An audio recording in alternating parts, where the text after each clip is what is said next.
इंसान के जीवन में तारीखें बदलती रहती हैं। एक तारीख निकलती है और आदमी दूसरी तारीख का इंतज़ार करता है। जम्मू कश्मीर में दशकों से सामाजिक न्याय का इंतज़ार कर रहे विशेष रूप से शरणार्थी समुदाय एवं वंचित वर्गों के लिए ठीक कहा गांधी जी ने कि एक तारीख ऐसी है जिसे वो कभी भूल नहीं सकते। वो 5 अगस्त 2019 की तारीख है। भारत के सम्माननीय प्रधानमंत्री आदरणीय नरेंद्र मोदी जी ने दृढ़ राजनीतिक इच्छा शक्ति का परिचय देते हुए एक ऐतिहासिक निर्णय किया और भेदभाव की व्यवस्था को समाप्त करके देश के अन्य नागरिकों को प्राप्त सभी अधिकार आप सबको सौंप दिए गए। मैं जानता हूं कि आपको न्याय मिलने में बहुत लंबा वक्त लगा। आज़ादी 47 में मिली। विस्थापन के बाद से जम्मू कश्मीर में बसे पश्चिमी पाकिस्तान के शरणार्थी परिवारों को इस कानून की आड़ में गुलामी की जंजीरों में वर्षों तक जकड़ा गया था। इस अनुच्छेद की समाप्ति के बाद उन तमाम जंजीरों से आपको मुक्ति मिली है। ये अभियान जो आज शुरू हुआ है, ये भी मैं कहना चाहता हूँ कि भारत सरकार और माननीय प्रधानमंत्री जी स्वयं इस बात को निर्देशित भी करते रहते हैं और इसके बारे में पूछताछ भी करते रहे। हमारे रिलीफ कमिश्नर सिद्धा साहब बैठे हैं। सबसे पहले जो कश्मीरी माइग्रेंट वहाँ से एक कार्यक्रम शुरू हुआ था, एक अच्छी योजना उन्होंने बनाई। उसके बाद ईओजेके के जो हमारे भाई हैं उनके लिए भी अभियान चला और आज आपके लिए अभियान शुरू हुआ है। आपकी समस्याओं का समाधान वास्तव में हो सके, सभी परिवारों को जो सरकारी सहायता है वो उपलब्ध कराई जा सके। जहाँ जहाँ ये परिवार हैं, विशेष शिविर लगाकर उनकी समस्याओं का निवारण, सरकारी योजनाओं का लाभ मिले, ये कोशिश की जाएगी। मुझे लगता है अतीत में जाने का कोई फ़ायदा नहीं है, लेकिन कभी कभी बिना अतीत में झांके भविष्य की राह मुश्किल हो जाती है। इस सच्चाई से कोई इनकार नहीं कर सकता कि आपको दोयम दर्जे के नागरिक के रूप में लंबे समय तक जीना पड़ा। अभी भारत भूषण जी बता रहे थे तो भारत के संविधान ने अधिकार दिया है, वो विधानसभा का चुनाव हो, पंचायत का चुनाव हो, नगरीय निकाय के चुनाव हो, उसमें आप भागीदारी नहीं कर सकते थे। राज्य सरकार की नौकरियों और विभिन्न योजनाओं से आप वंचित थे। भेदभाव की ये घनघोर पीड़ा आपने लंबे समय तक झेली है। उस पीड़ा को प्रधानमंत्री जी ने संवेदना के साथ महसूस किया और आपको पहचान पत्र देकर माँ भारती की सेवा के लिए अर्धसैनिक बलों में नियुक्ति का मार्ग प्रशस्त किया। जो मुआवजे की घोषणा अभी जब हम लोग बैठे थे चर्चा हुई है, अभी बड़ी संख्या है जो मुआवजा नहीं ले सके। प्रशासन ये कोशिश करेगा कि उसका सरलीकरण करके नियमों के भीतर अधिक से अधिक लोगों को कैसे मुआवजा दिया जा सकता है, राहत की राशि पहुँचे, ये लक्ष्य है। एक जो बड़ी बात है वो वाजिब समस्या है जिसे आप लोगों ने मुझे बताया है। ज़मीनें आपको दी गई लेकिन मालिकाना हक नहीं है। भारत सरकार के निर्देश पर ये काम जल्दी ही जम्मू कश्मीर प्रशासन पूरा करेगा कि आपको मालिकाना हक मिल जाए। जम्मू कश्मीर में पैसे की कमी कभी नहीं थी।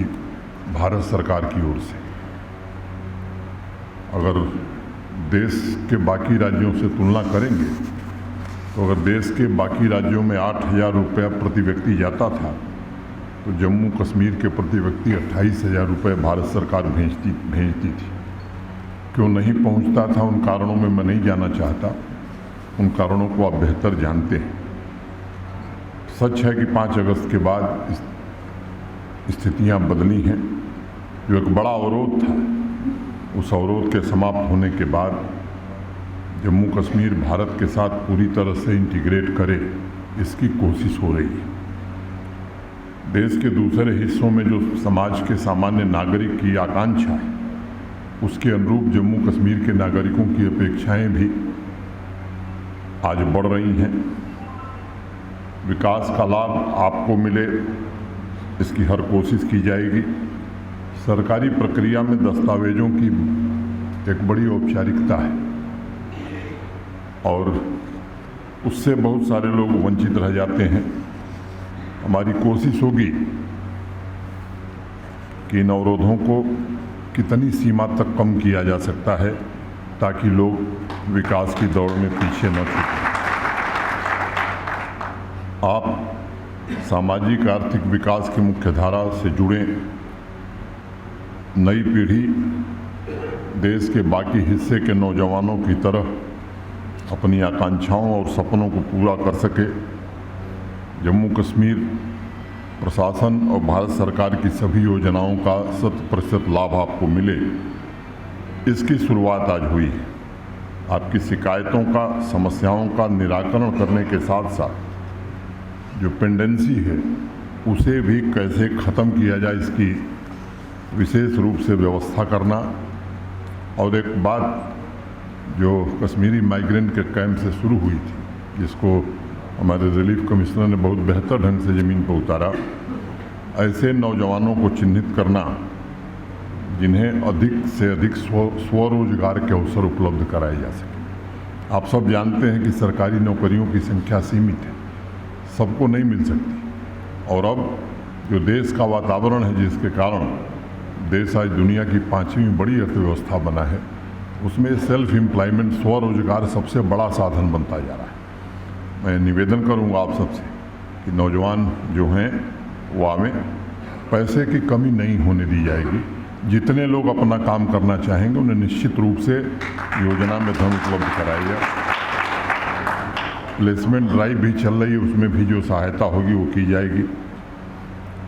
मैं जानता हूँ लंबे समय तक आप सुविधाओं से वंचित थे। मैं आपको ये बात आज जिम्मेदारी से कह सकता हूँ कि हमारी नीयत पूरी तरह से पवित्र है और पवित्र नीयत से हम सब चाहते हैं कि आप भी समाज के बाकी लोगों से पीछे न रहें, निश्चित रूप से बराबर हों।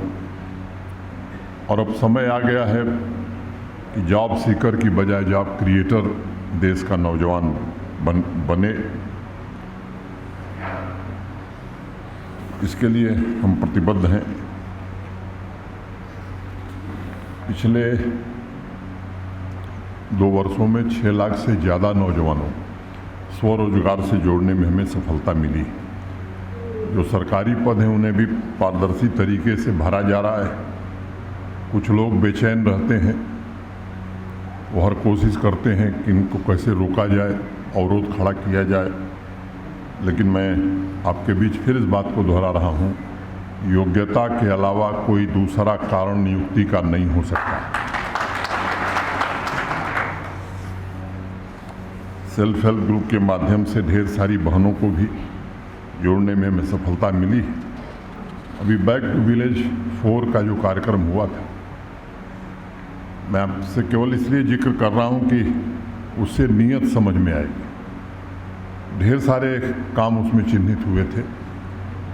एक उसमें प्रमुख काम ये भी था कि हर पंचायत से 15 बेरोजगार नौजवान को विजिटिंग ऑफिसर को चिन्हित करना है।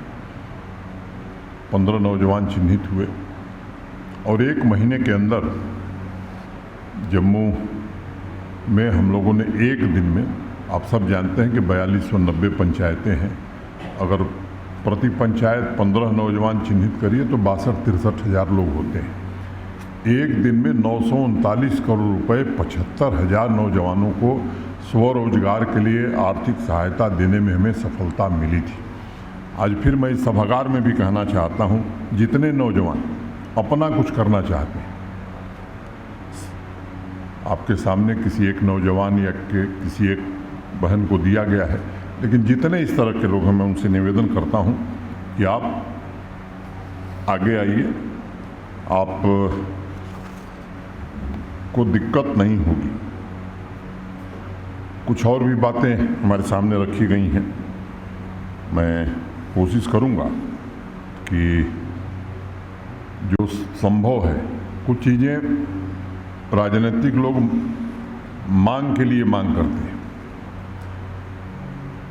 कि लोग सुने कि मैंने ये मांगा, जानते हैं कि ये नहीं होना है, तो और कुछ लोग भाषण कर देते हैं कि साहब ये हो जाएगा। मैं वही कहूँगा जो होगा।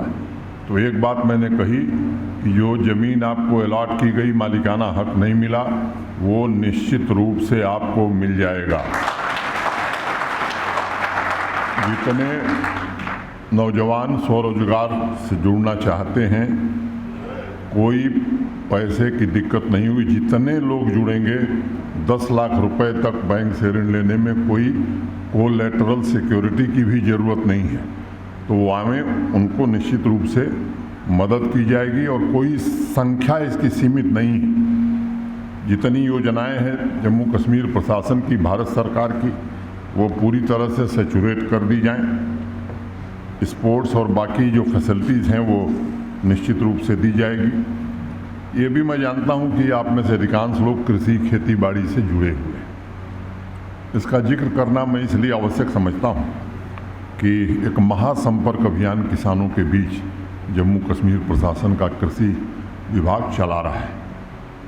देश के कुछ प्रतिष्ठित कृषि वैज्ञानिकों की एक समिति पिछले वर्ष श्रीनगर में हम लोगों ने बैठक करी थी।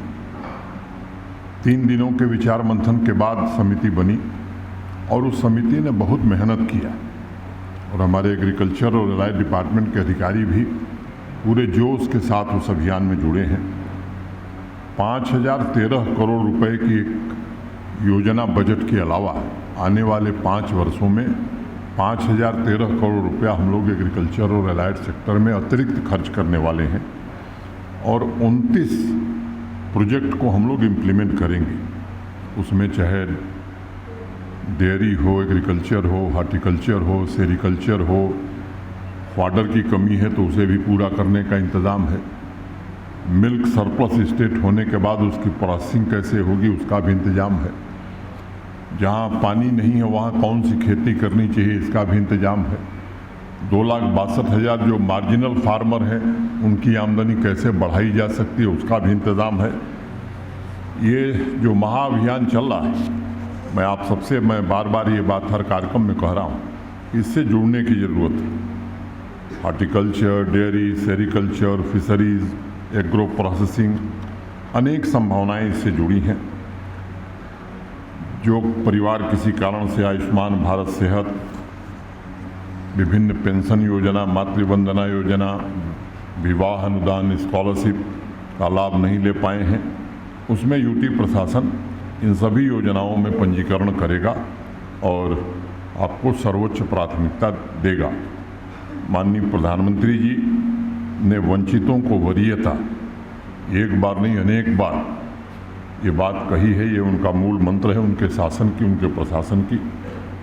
समाज के ऐसे वर्ग और क्षेत्रों को मुख्य धारा में जोड़ना ये माननीय प्रधानमंत्री जी की सर्वोच्च प्राथमिकता है। किन्हीं कारणों से ये नहीं हो सका। जम्मू कश्मीर प्रशासन का ये संकल्प है कि आप में से एक भी अपने को कमज़ोर और वंचित न महसूस करे।